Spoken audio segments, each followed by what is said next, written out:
So, hello everyone, MeNoHaxor here, bringing you guys a Challenger Thresh commentary. I think this game in particular, laning phase isn't really interesting as Thresh, so I'm probably going to cover and talk a lot more about teamfighting and warding, because this game has a lot of better examples of it than in a lot of my other games. So I'm going to speed up a lot of this early game, because it's going to get really boring. You can see that we're a Kalista Thresh duo, and there is a Corki Morgana bot lane. So in this matchup in particular, I guess in Thresh versus Morgana, I don't really think it's favored for either champion. Yeah, Morgana can Black Shield a Thresh hook, but Thresh can also kind of play around the Black Shield a little bit and like can kind of save people from binding and stuff like that. So I wouldn't really say either champion is really favored. I think this is actually one of the more balanced support matchups where there isn't really like, it's not as one-sided as other matchups, and it's a very skill-based matchup. But in general, this lane is going to be pretty boring, because if the Morgana is a really good player and has really good reaction with Black Shields, I can't really aggress in this lane. So basically my mindset going into this lane is that I just want to make sure me and Kalista can farm as much as possible. I guess I'll rewind that to show you this hook here. Since I saw her take Soil level 1, I assume she's going to take Binding level 2, so I know she doesn't have Black Shield right now. So she Black Shields here, which I unfortunately don't dodge, but I immediately start my hook right when I get binded. I am able to hook the Morgana, and we actually get a pretty reasonable trade because Thresh Kalista is a pretty strong pairing for just auto attack trading, because Thresh has really strong auto attack trades with Kalista W. We do like a really high amount of damage, so not a terribly bad trade overall. And you can just see me at level 2, I'm just aggressing, mostly because I saw her not take Black Shield level 2. I think some Morganas do take Black Shield level 2, so you kind of have to be careful of that, but because I know she doesn't have it right now, I decided to go up and just play the Corki, get an auto win so the Kalista can get an auto win, and we're pretty much just doing a lot of damage, really. And now, like, you can just see me just walking up here, pressuring them, because as long as they're not level 3, I know that we're going to be okay. I unfortunately missed a hook right here. I kind of had to take a 50-50 on whether or not the Morgana would walk a bit forward or walk back. I think it's hard to get a feel for them at first, so a lot of times when you first throw out your hook, just do whatever your instincts tells you, and then kind of remember your opponent's tendencies on where they kind of walk, because that way later on in the game it'll help you land a lot more crucial hooks if you know their habits of if they decide to walk a little, if try to juke you a little bit, or if they decide to not juke you at all, because that's probably the most important difference between people, because some people do just run straight forward like idiots, and other people try to be smart and juke you. So in high elo, generally people try to juke you, but you can see that Morgana kind of walked back to the upward this way when I threw a hook, so kind of depends. Anyway, Kalista's doing a really good job of dodging most of the phosphorus bombs, and I decided to put a ward right here because it's about the 4-minute mark. I would say most junglers would try to come bot at about 4 minutes if they did not start Golem. So if they started Gromp, and then like Lee Sin would kind of path down here at about 3:30. So since I knew that the Lee Sin started down here, I knew I was pretty safe until about the 4-minute mark. So that's why I went to go put a trinket there. I also decided I have an extra ward, so I go ahead and place that right up here. So now we have pretty much full coverage of Lee Sin for a little bit, which is quite nice. I guess rewinding this back here, I saw Morgana place a Black Shield here for my first play. So Black Shield has about a 20-second cooldown. Yeah, 22-second cooldown, level 1. So it's a really long time frame where I can play pretty aggressively. So since I know that the Morgana doesn't have it up, Corki just ran up for a CS, so I pretty much just get a free play off. The hook here is pretty much a 50-50. Like, either Corki's going to Valkyrie immediately, or he's going to wait and then Valkyrie. I had to take a chance, so this guy just kind of runs back as fast as possible. So unfortunately, if I was able to predict that he was going to Valkyrie away immediately and guess that correctly, that would have been a kill for us, which is kind of unfortunate, but not a huge loss, because now Corki has to recall. This pretty much gives me and Kalista a free opportunity to just shove this out as fast as possible. So we get pretty much 2 extra waves on the Corki, and now Kalista's pretty far ahead in terms of CS, like about 20 CS. That's a really good lead. Another small tip, I guess, as you're walking back to lane as Thresh, is that you can throw your lantern out for your AD carry to bring them back to lane faster. It saves them maybe about maybe 5 seconds, which could be make a big difference, especially like here where like if the other enemy bot lane shoves really quickly, you can get a couple CS, which is pretty helpful for the Callista. She wouldn't have gotten that if I didn't laser her back. Anyways, I do place my pink ward here. I think this is a really important pink ward placement if you're on purple side, because putting it at the edge, the highest part of this bush, lets you maximize the amount of vision you can see if a jungler is coming to gank this way, so you get a lot more time to react. Like if I put the pink ward here, then I have like the jungler, I won't really see the jungler until about here, which is a pretty, about a 1 second difference, which could mean life or death. So I highly recommend every time you place any real ward inside this bush, you place it up as high as possible. I think this ward got placed because the Callista placed it over this huge fat wall, which is possible to do, but I guess it's like, obviously we didn't communicate that I was going to put a pink ward there, but you can also put a ward all the way over this wall if you really want to. It's a really hard placement. I think you have to place it somewhere on this rock, I think, is a sweet spot. Or if you just want to be less fancy about it, you can just walk over here. I just place it over the wall like this way.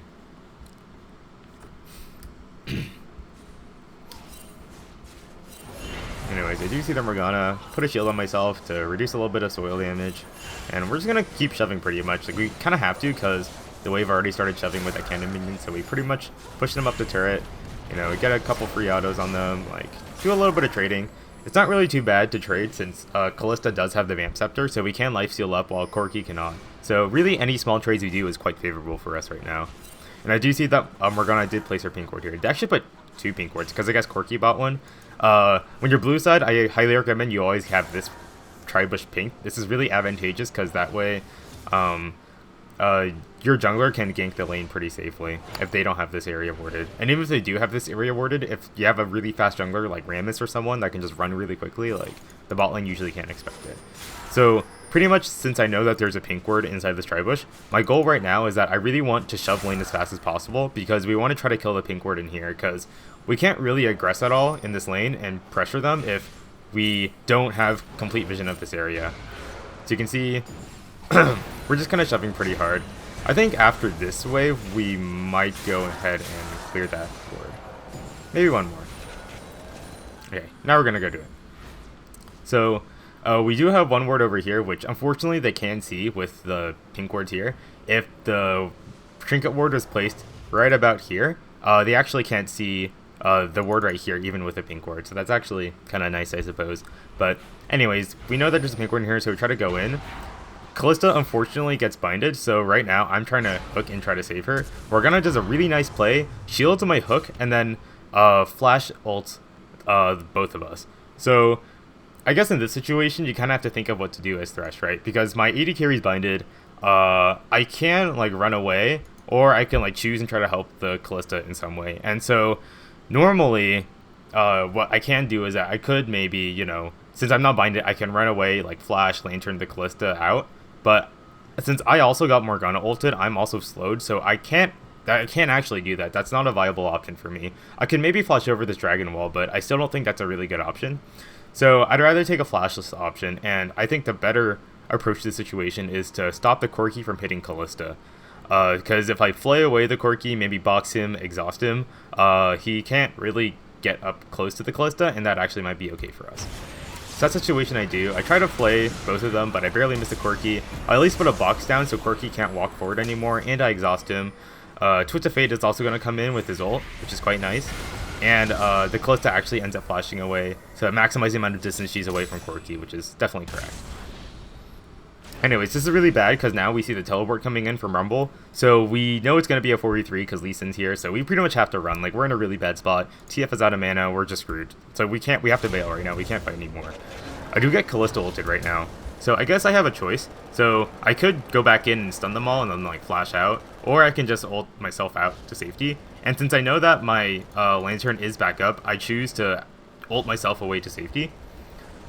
Because now right now my goal is to save Twisted Fate because he's really caught and I still have lantern, so I ult myself this way, throw the lantern down, let him grab it first before I start running as well, and now we're just kind of chilling and walking up. Now this Rumble is really far out of position, like he's pretty far away from his teammates, so I know if I hook him right now, like we can pull him under turret and maybe focus him down. So I pretty much hook him, get a nice play out. I probably should have flashed right here to dodge this binding because if I flashed this binding, I definitely would have lived. But at the same time, if I flashed this binding, I think Twisted Fate would have gotten binding also, which kind of would have been bad. So I actually end up eating the binding, and I end up dying, but not a huge deal because we do get the rumble. The Zed comes from behind, and unfortunately kills a Callista, but we also get a Ken teleport to help us out. So we do end up getting a Corki. So this is just a really messy fight. Like, so many teleports are happening, everyone was coming bot, just a really big clown fiesta, I guess.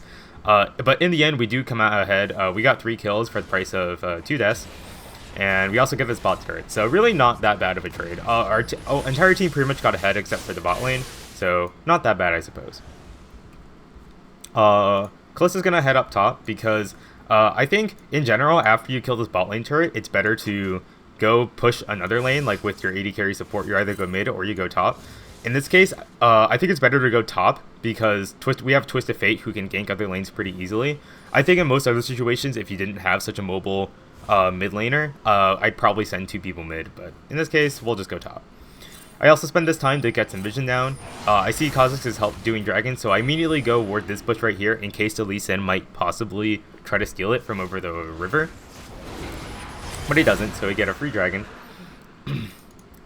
And I also put 1 ward right here. So this ward is pretty important because it lets you see a bit of vision in this mid lane right here, and also lets you see if anyone from the mid lane is going to transition this way. Because since the bot lane turret's gone, right? So the bot lane probably isn't really going to go bot anymore. If they do, then we can pressure really hard in other lanes. So this pretty much forces, taking down a turret early pretty much forces the enemy bot lane to respond to you. So because of that, warding here and warding right here is really important to cover this entire rotation area. If we do have this bot lane pushing up and they retreat from mid lane and walk all the way down like this to the bot lane, we can see that rotation and then we can make a different play elsewhere on the map. So these 2 wards are pretty good. I see the Zed here. I actually see the TF getting kind of wrecked, so I kind of run back instead of trying to harass the Zed. Maybe he needs a lantern, but he actually didn't need one, so that's okay. I use my last ward inside here just in case I wanted to see Zed, and also because since the Callista is top lane, I don't know if the Zed might actually try to run up and kill her. Who knows? But covering this ward is really good because I also see we have one ward right here. So we pretty much have a lot of this river covered. Like you can see if we switch to our vision, like we have a lot of vision. Like we see so much of their area. So we pretty much know wherever their mid lane is going, so Zed can't really assassinate anyone, and we can rotate a lot better to them, which is important. Let's see what happens here. I guess I get a hook on Zed.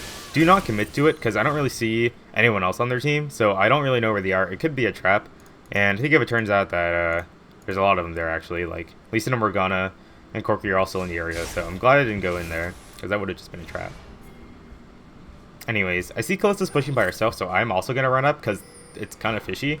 I actually decide to face check this bush because I think someone told me there's a pink ward here, but now I see Lee Sin, so now I'm like, okay, this is kind of bad. There's 4 people right now.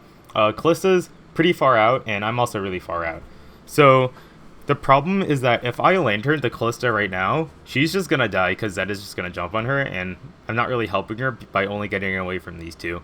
So in this kind of situation, like Callista Thresh is a very powerful combo because only one of us needs to be the one to get caught. Because if I get caught, like if they all go for me and Callista runs away, she can just ult me away. And if Callista gets caught and I get out, I can always lantern her. So pretty much my goal is to figure out which one of us they're going to be targeting and then do whichever option is available. So in this case, I'm just going to keep running forward, stay as far away from Callista as possible just to kind of assess the situation. And now we see Morgana ulted the Callista immediately, so now I know for sure that they're going to probably go for Callista. I also put a box right here, so I know that after Lee Sin gets slowed, they're probably going to keep turning on her. The Corki is also Valkyrieing up. I now lantern the Callista, play away the Lee Sin to make sure he can't get an ult off to push us back. Now Callista's farther ahead of me, I get caught by the binding, but now Callista ults me away. So that's a really well executed play by both of us. Like we both understood like what we intended to do, and so I was able to get her away and then she helped me get away. So we pretty much helped each other out, get out of a 4v2 situation, and then this also allowed our TF to roam bot and get a free kill in Rumble. So that was just a huge win for us in general. Really well played. We didn't even use any summoners, which is huge. So That was a pretty nice series of events. So I guess rewinding this here, I do see Kha'Zix is coming up, so I'm going to try to run up as well to try to help him. I'm waiting to see where the Zed goes. He ults right here. I'm going to Lantern because I'm not sure if the Zed's going to commit super fully. What he should really be doing is waiting for the Zed ult in case he returns back, but I'm kind of an idiot and chase forward. And then here I should have just flash outed him to finish him off, but I thought Red Buff might be able to finish him off, but he barely lives with about 10 HP. And now this is just kind of a disaster because this Zed's pretty fast. And I actually go for a pretty silly flash hook here because this could potentially land, but he had blue buff, so his W came up a little bit faster than I expected and he was able to dodge my hook. So if he didn't have blue buff, I would have hit him. That just kind of sucks. Miscalculated timing, and I kind of wasted flash for no reason. So don't get too greedy with kills, I suppose. That's pretty much the worst play I made this game. I guess I should have just flash autoed him immediately. Anyways, I put a pink ward here. See that there's a couple wards in here, so I'm gonna let Callista kill them all because she gets a little bit of money for that. And then throw a lantern so that way she can come back to lane immediately. Also try to put a ward over this cliff right here. This is kind of a shitty ward. If I mouse over a little bit, like maybe a centimeter more, this ward can actually go inside this tribush because I barely missed it. I guess I'm not really used to warding like this because I never go top lane. But you can do the same thing here in this bottom tribush where if you're blue side and you're walking up here, you can ward over the cliff like this. And this is a pretty useful ward to have. But I keep walking forward here because I know Kha'Zix is in the area in case someone's there. And right now I'm just planning to zone them out. Put another ward in here in case, you know, someone's waiting for us in the bush here. Maybe a teleport play can happen with Kennen. I don't know. But getting vision in areas that, you know, that is very not easily accessible is quite nice. So we pretty much take that turret. Pretty easy, and now we go back and recall. I guess I haven't really talked about items, so I can talk about that. I actually went for the Eye of Equinox. I think Eye of Equinox is really good on Thresh, because I feel like, personally, Thresh doesn't really benefit a whole lot from the different gold generation items. Like, you could get Talisman, I guess. Like, Talisman's always a nice item, but not really super useful for laning phase. I also don't really like Face of the Mountain that much, because I don't feel like Thresh gets a lot of HP compared to other supports.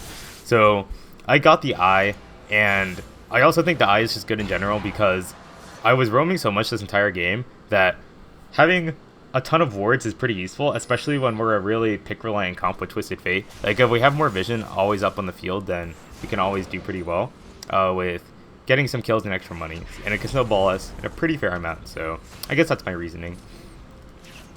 I guess before I talk more about items, we do get a pink ward inside here, so I can clear this bush. But I think it's really important to know that it does seem a bit fishy that they're just gonna kind of leave a ward up here, because if you look from my vision, like, I don't really see anyone up here, right? So I make sure that whenever I auto this ward, I kind of sidestep a little bit and not just stand in one place, because if I got binding right there, I would have taken a whole lot of damage from Zed. So always be wary of, you know, where enemies could possibly be. Never stand still when you're clearing a ward, always be sidestepping. Anyways, I guess going back to items, I also went for mobility boots just because we're roaming so much on the map. I do see Twisted Fate ulting up here, so I'm going to throw a lantern just to get an assist in case Callista decides to run immediately. But she doesn't, but in case she did, throwing the lantern on her to give the shield would have given me assist, which is kind of nice. Yeah, mobility boots is actually not that bad in 6.3 now that they buffed it a little bit. You don't have to go swiftness every single time now. Kind of depends on the situation. I kind of alternate every now and then. And I also now start rotating here with my super fast boost of swiftness because we want to take this mid turret. We unfortunately aren't able to do enough damage, so we kind of have to back off a little bit right now. But we're pretty much going to stay together and clear a bunch of wards. And now we also see dragons free, so we're pretty much just going to take that. I see that Lee Sin's going to try to go up to face check, but I think they do see me because of this ward right here, so he dodges the hook. But it doesn't really matter that much because he can't really steal it. I was ready to flay the Lee Sin in case he came into the dragon pit, but didn't need to do that, so no problemo. And I can go back and heal because I'm all out of wards and I'm kind of low. Anyways, I guess I can talk a little bit about my itemization. I'm going for a Crucible now because I feel like right now, since we're pretty far ahead, the only way we'll really lose this game is if Morgana somehow gets a lucky binding, and catches one of us out. So to make sure that situation never happens, I build a Crucible. Because, you know, I could get an Aegis, but getting Aegis wouldn't really matter for us that much right now. I don't think any of them are super strong, and our team fighting is already really good. So I think it's much more better to avoid a situation that can make us lose than to make us win a situation more, if that makes any sense. Anyways, here, Kozlik just goes ham. Goes in straight for the Zed, kills him, and now I lantern him in case he wants to bail out, but it doesn't seem like he wants to bail out, and we're just going to keep fighting. So I decide, okay, let's go fight. So I play as many people as I can, and then set up a box so that way they kind of get trapped in here. Unfortunately, the Kozlik does go down by the Corki, and now we're pretty much just going to fight them and kill them as quickly as possible. I stay here and just try to auto-attack the Morgana a little bit, but also make sure to run down this way to help out the Corki and possibly Lee Sin if he decides to join the fight. So we pretty much get them all. I see the Lee Sin try to go for the Q here, so I'm going to try to attempt to go for the Flash hook. Lee Sin does react really nicely and also flashes as well, so I guess we trade Flash for Flash. TF tries to go in for the gold card. Does a really nice kick as well, so we don't really get another kill, but we pretty much won a team fight 3 for 1. Really well played by the Kazakhs to start that fight and get the first pick on the Zed. Rumble ults this wave. Pretty smart play, because that way we can't really push that well. I'm going to try to hook the Rumble. Miss. Oh well. Not too big of a deal. And then Callista's just going to go super ham, kill this Rumble. And now I'm going to try my best to save this Callista. She does ult me right here, so I'm just going to try to get the knockup as soon as possible. I also exhaust the Zed, but not really enough, so that kind of sucks. Let's try to hook the Lee Sin, but this creep kind of gets in the way, and I'm getting super creep blocked right now, so I can't really run away that well. Throw a lantern for a little bit of HP. I do stay a little bit too long here, and I try to go for a hook on the Lee Sin right when the cannon stuns, but it's really not that worth because Morgana's coming now, and now I'm like pretty screwed because she's just gonna flash Q me, and I can't really dodge that because I don't have flash. So that's just a bit unfortunate for me overstaying. Even if I traded 1-for-1 with Lee Sin, that probably wouldn't have even been that bad, so it just kind of sucked we didn't get the kill on Lee Sin. Bit of a misplay on my part. Anyways, I do have Crucible now, so I'm going to go ahead and pretty much just try to group with my team and try to get Baron. We know that they don't have a lot of vision in Baron side because we have a pink ward here, so we're pretty much good to go in terms of shoving in. We're going to push pretty hard here, and then hopefully try to make a play at Baron, or possibly rotate bot, one or the other. So Chisafate actually ends up ulting down here, so that's kind of nice for us, and now all of us are going to try to make our way down because like we see pretty much everyone on their team is going to try to kill this Twisted Fate. So I'm a little far behind, but right now my goal is to try to hook Lee Sin. I wait for the free cannon stun, and I go for the flay immediately into the hook. Pretty hard to miss. Get our free kill.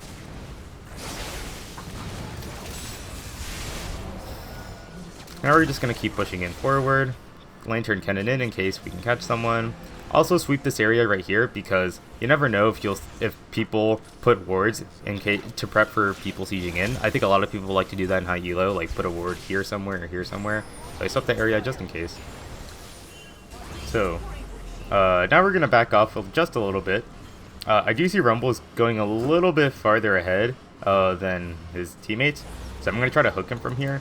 You can actually reach, like the hook range is surprisingly long because the hitbox at the end is really big. So this hook just barely connects, and then I'm able to go in for the free flay, and then my team just kind of comes in and just cleans them up. So I get a free kill. That's quite nice, because we also do see everyone else is chasing the Kazakhs up here. So now all three of us are going to try to push down and take this inhibitor as soon as possible. Because now everyone on the team is just recalling now, so we pretty much get this for free. You can see right here that this is where Crucible comes in, because Kennen gets binded right now, and the Zed does have ult. But luckily, I am able to Crucible him out, and then pretty much get away. I also put a really nice box here to block both the Corki and Zed from each side of the wall, so that pretty much guarantees our escape. So pretty nice play to save my Kennen there. and now we get away. We unfortunately don't take the inhibitor, but not too big of a deal. We can just get it in another try. Now, we actually do want to prep for Baron now, since we do have a lot of pressure now that we have both inhibs down here. And as soon as we get Baron, we pretty much win the game. So, in general, in terms of Baron wards, having this bush pinked, this Baron area pinked, maybe one pink ward here and one pink ward outside of here is the most ideal setup, because it pretty much denies them any possible vision inside Baron pit. I guess the only other safe place is warding, if I were blue side, warding over here, but you could pink this bush if you want also. So if you want 5 pink wards, that's like the most ideal formation. I think that. But in terms of green wards, I put one green ward here in case they try to walk from the mid lane over here. I'm also going to put one ward right here because this is the other most common walking path, and this one is a little bit less common, but didn't really have time to ward it because I see most of them are coming towards me, so it's kind of risky if I walk this way, so I just don't walk that way. We do see a pick on Rumble, so TF initiates, throw a lantern down on the Calista to make sure I get a free assist. Now we're just gonna head. We think about going to Baron, but they actually respond really well and push mid, so we're actually gonna decide to fight instead of doing Baron. So I do get Calista ulted. Now I kind of have a choice on what to Calista ult. Now I do make a misplay right here because I see Corki using his package towards the Calista, so I do try to knock up the Corki, but you can't actually knock up the Corki mid package delivery, so that kind of sucks because I wasted the Calista ult essentially. We do end up killing him, and this is also pretty bad because Morgana goes in for the flash ult. So Calista can't actually run away from that unless she flashes, and I don't really want her to flash, so I choose to hook the Morgana because I saw her use the black shield on Corki. So I hook her away from my team, and then I also need to get out because I don't want to die because I'm going to get stunned. So I flash over the wall here.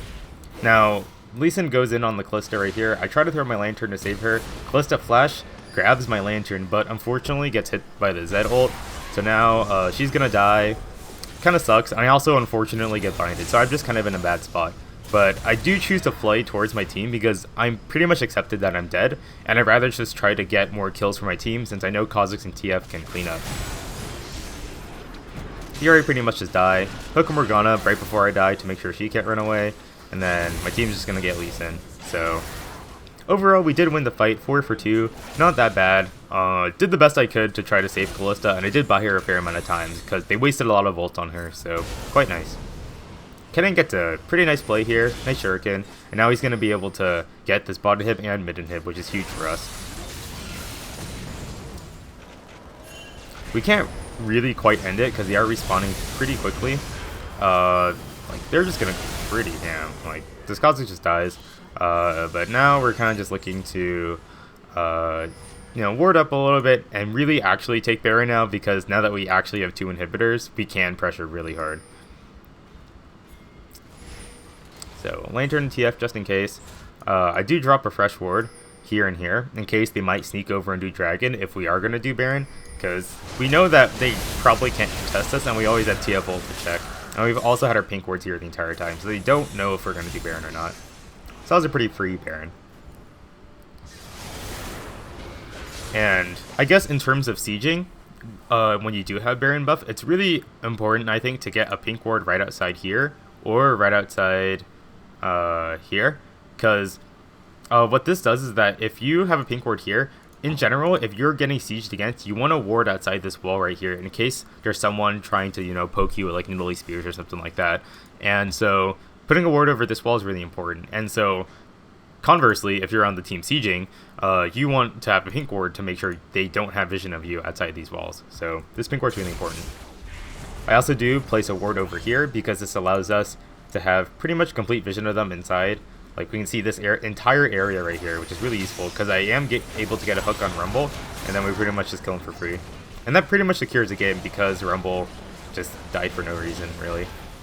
We have Baron buff, we have inhibitors, we have lots of minions, so we're pretty much going to clean up and end the game just like that. I guess we get a free kill on Corki too. So I guess in general, this game, I didn't really do that much during the laning phase. Like, we didn't really get any kills, but what's more important is that we didn't die, especially when it did like the huge like Clown Fiesta fight bot lane, the Clown Fiesta fight top lane, just a lot of like very close situations where we could have died and we survived, and that pretty much allowed everyone else on my team to get really strong and get picks on the Rumble and Zed and stuff like that. So I guess the main lesson from this game is that you don't have to actively try to get kills in the bot lane, especially when you're not in a lane matchup where it's super easy to get kills. And it's sometimes even good to just make sure you don't die, so that way your jungler can make other plays in other lanes and get like other lanes on your team farther ahead, and then that way like you can let them kind of carry you. So I guess that was kind of important. I guess in terms of wards, like warding, like pretty much having a bunch of wards everywhere on the map after took down the first turret's really important. Having wards when you're sieging like this is important. Having a lot of pink wards around Baron is also good. So yeah, I guess that's pretty much all I have to say. So yeah.